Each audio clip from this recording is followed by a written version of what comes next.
안녕하세요. 9월 23일 화요일입니다. 오늘은 로마서 9장 1절부터 13절까지 말씀을 같이 묵상하겠습니다. 오늘 말씀에서 제일 먼저 눈에 띄는 건 사도 바울의 고백입니다. 3절 말씀에서 이렇게 고백하죠.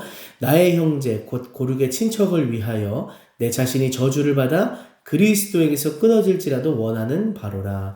저는 이 말씀을 읽을 때마다 무서운 생각이 듭니다. 혹시라도 이렇게 이루어지면 어떡하려고 이렇게 이런 말을 하나 그런 생각이 들기 때문입니다. 그리고 과연 이렇게 고백할 수 있는 사람이 있을까라고 하는 그런 생각도 하기도 했었습니다. 그런데 오늘 성경 이 생명의 산 본문 뒤에 있는 묵상 에세이를 읽으면서 제 생각이 조금 달라졌습니다. 부모와 자녀가 있을 때 자녀들이 고통을 받거나 혹은 방황을 할 때 그 부모의 마음이 얼마나 찢어지겠느냐라는 그런 내용의 묵상 에세이였는데요. 그 말씀을 읽으면서 정말 그럴 수도 있겠구나. 부모와 자녀와 같은 그런 사랑의 마음이 있다면 정말 내가 대신 그리스도에게서 떨어질지라도 그런 가족들이 또 동족들이 구원받기 원하는 그 마음이 있을 수도 있겠구나라는 점을 생각해 보게 되었습니다. 그러면서 스스로의 모습을 좀 돌아보고 반성하게 되었어요. 나는 나의 가족, 나의 친척, 또 나의 동족들의 구원에 대해서, 그들의 영혼에 대해서 얼마나 갈망하는 마음, 얼마나 사모하는 마음을 갖고 있나 좀 돌아보게 되었습니다. 반성하게 되었습니다. 그리고 이어지는 내용에서는 아브라함부터 이삭과 야곱의 이야기를 통하여서 하나님의 백성이 되는 것은 출생 성분이 아니라 오로지 하나님의 주권적인 선택과 하나님의 은혜로만 된다는 것을 이야기하십니다.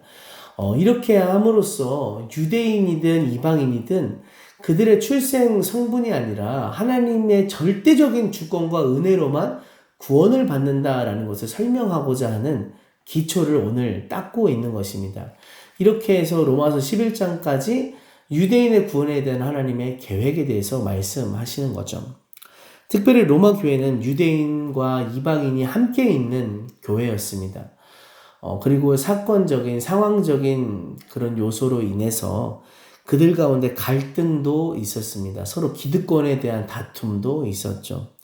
그러한 로마 교회 가운데 서로 간의 구분과 특권 의식을 내려놓고 오로지 복음 안에서 우리는 절대적으로 하나님이 선택하신 백성이다. 하나님의 주권 외에는 우리가 구원받을 이유를 설명할 수 있는 것이 없다는 것을 고백하게 함으로 그들이 하나 되어서 하나님의 나라를 일구도록 사도 바울이 권면하고자 했던 것입니다. 오늘 적용 질문을 같이 보겠습니다. 바울에게는 왜 마음에 그치지 않는 고통이 있었나요? 동족이 이스라엘 백성들이 예수님을 믿지 않았기 때문이죠. 나에게는 민족 복음화를 위한 관심과 열정이 있나요?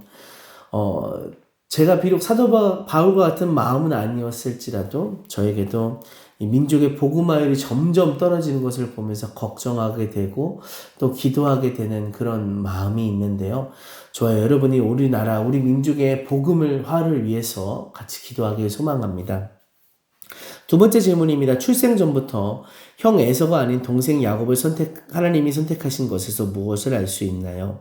구원은 철저히 하나님의 주권이라는 것을 우리가 알 수 있습니다. 내가 하나님의 주권이라고 고백할 일은 무엇인가요? 저로서는 저희 가족이 구원받은 것이 하나님의 주권이었다라고 고백할 수 있습니다. 하나님의 주권이 실현되도록 오늘 하루 저와 여러분이 전도하고 또 삶 속에서 하나님의 말씀을 순종하여 실천함으로 우리 주변에 있는 많은 영혼들이 하나님께 돌아올 수 있도록 하나님의 주권이 실현될 수 있도록 그 통로로서의 삶을 살아가기를 소망합니다. 기도하겠습니다. 하나님, 오늘 말씀에서 영혼 구원, 특별히 동족의 구원을 향해서 열망하였던 사도 바울의 그 마음을 묵상하였습니다. 영혼을 사랑하는 그 마음, 정말 자기 목숨처럼 사랑하는 그 마음이 저희들에게도 부어지게 해주시고 이 나라 이 민족 가운데 점점 떨어져 가고 있는 예수 그리스도를 믿는 복음 화요일을 바라보면서 저희가 먼저 가슴치고 아파하며 주께 기도할 수 있도록 도와주시옵소서. 오늘 하루 주님의 주권을 선포하고 그 주권의 통로로서 쓰임받는 삶을 살게 하여 주시옵소서. 예수님의 이름으로 기도합니다. 아멘. 오늘도 말씀으로 승리하십시오.